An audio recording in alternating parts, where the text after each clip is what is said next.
be a great big giant monster? Okay, raise your hand if you think it should be a little teeny tiny monster. I think that was a slight win for giant. You weren't paying attention. I wasn't. How do you define monster? Monster means big, doesn't it? No! You'd be surprised. Yeah, just for that, I think we should make a small monster. Okay, small monster it is. Next very important question, should our monster have a tail or no tail? So raise your hand if you think yes, tail. Raise your hand if you think no tail. I think that was... I think it's simply tail, right? Yes, tail, yeah. It's like, you guys are pretty evenly divided on everything. Raise your hand if you think your monster should have wings. Raise your hand if you think no wings. I think that's yes for wings. And raise your hand if you think our monster should have horns of some kind. Raise your hand if you think no horns. Horns are very popular. Yeah. Is that a good number of questions? Yeah. Okay. Okay. So, all right. Professional illustrator tips. I'm going to give you some real important drawing tips. You like drawing? Yep. Do you like drawing? Okay. I'm going to give you some tips that might help your drawing a little bit. Okay. These are very important. Tip number 1: when you're drawing, don't yell into your microphone. That's rule number 1. I usually draw the microphone. Rule number 1 when you're drawing is don't hold whatever you're drawing with, a crayon or a pencil or a brush, don't hold it too tight. Some people hold their pencil too tight, and when they do that, they get these tight lines that are real dark, and they're like, and they get mad and they try to erase it, and you rip your paper. When you're holding your crayon or pencil or brush, whatever, hold it very, very lightly. Okay, very lightly. A strong wind should be able to knock it out of your hand. Because when you hold your pencil lightly, when you draw then, you get these very light lines that nicely jump all over the paper. And that's the kind of drawing you want to start with. You want to start with light lines, because then you can add as much detail as you want. You can start making the lines darker when you make those choices of things you like.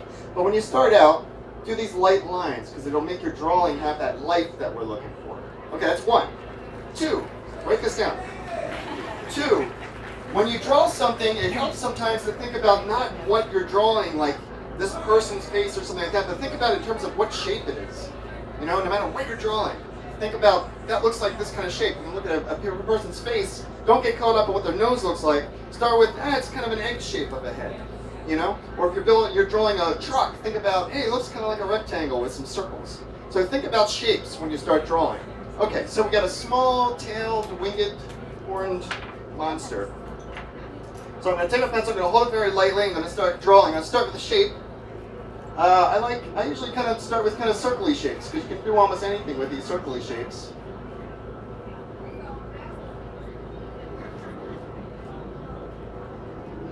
Alright. It's coming along pretty good so far. How do you like it? Light line, let's see, it's got wings. And tail. And horns. Alright, finished. You like it? It's good, huh? Do you like my monster? Is that good? No? Alright, okay. It doesn't look like much, I'll give you that. It doesn't look like much, this drawing. But what I just did here is sort of, remember I told you about that, I messed up that metaphor about a seed of a drawing that grows into the tree that is your painting. This little drawing just did is a sketch that's the foundation for my drawing. I know this drawing is going to turn out okay because of this little scribbly sketch, okay? There's enough information in what I just did here that I now know I can then develop this drawing to have the detail that we want to make it a monster, okay? Remember, you start out very lightly and you build up your drawing. So I'm going to take my little shape, I'm going to keep making changes. I'm not tracing over these lines that I drew, even though when I think they look pretty good. I'm not tracing over them because remember, tracing makes your drawing losing energy, and we don't like that. So if I like where the line is, I'll darken it, but if I want to change, I can change. I can keep changing things up. And adding things if I want to. And if I like the way they're looking, then I can start making things a little bit darker. Alright. Horns. Wings. Oh. That's how light I was holding my pencil. I just dropped it out of my own hand. gonna add something? But no, I'm She's sneaking up on my drawing. This is why when he's working on the actual book, I don't get involved. That's right, because she Like, hovers. how's it going? Nikki, Is it good? back No, up. no, I Back don't. up. See? Authors. Authors are always jumping in. Okay, now I'm going to draw one dark line. It's very important. I'm going to draw a line that I'm usually draw very lightly, but I'm going to draw a little darker so you can see it. I'm going to draw this line here. See what I just did there? That little line? That's an important line. That's the line where I'm going to figure out where to put the eyes on this drawing. Because the eyes are super important when you're drawing a character. Because if you did the eyes like not lined up right, it looks like something heavy just fell on their head. They're a little off, you know. If they put them wide, they might look kind of starry, and you put them close, they might look mean. So where you put the eyes and the kind of eyes you draw will change the personality of your drawing. So what I do is I draw this line across my drawing to kind of guide myself, so I put the eyes in the right spot. It's kind of like, do you ever see clothes drawing on a clothesline? Yeah? This is a clothesline for my eyeballs. I'm going to put the eyeballs on that clothesline. So I'm going to take it. I know, look, it's a weird metaphor, isn't it? It's kind of gross. She just looked at me like, ugh, eyes on a clothesline. I'm going to take a moment, because again, this is important, where the eyes are. And I'm going to draw these eyes in very lightly. Take a look, and if they look okay, I'm going to go ahead and darken them a little bit. Another good thing for the personality of your character is the eyebrows. I love eyebrows. And eyebrows can give you a lot of personality for your monster. We're going to add a little. Alright.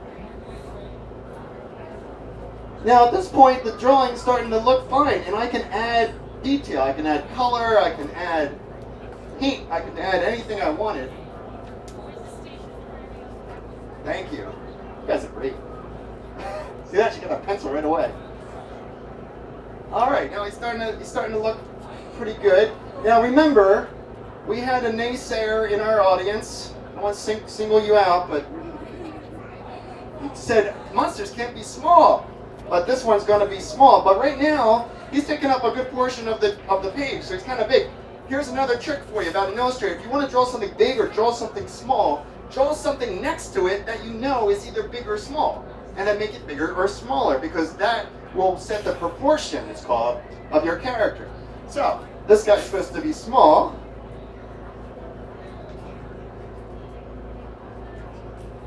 So I'm going to draw a happy flower. I'm glad you found my green pencil. I need that. It's a tall grass.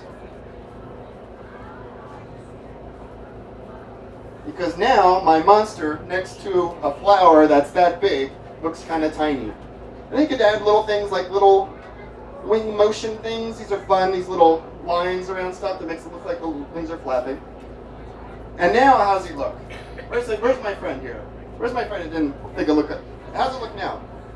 Oh, it knocked you off your seat. It was so good. Did you see that? She was like, wow, that drawing's amazing. I just fell out of my seat. So here are the drawings. The monster looks pretty good right now. Is it okay? Do you like it? Okay, but remember what this guy looked like just a couple minutes ago, when it was that very light line shape and it didn't look like much of anything. But remember, that was the foundation. I built the drawing up from there, and that's what you do with your drawings. You start out slowly, start out lightly, and you build it up. And it's the same for writing too. You would say, you know, you start your ideas and you revise them and you make them better. So everything about drawing or making books is a process. There's a lot of steps that go to it. But start out lightly and build up your detail that way.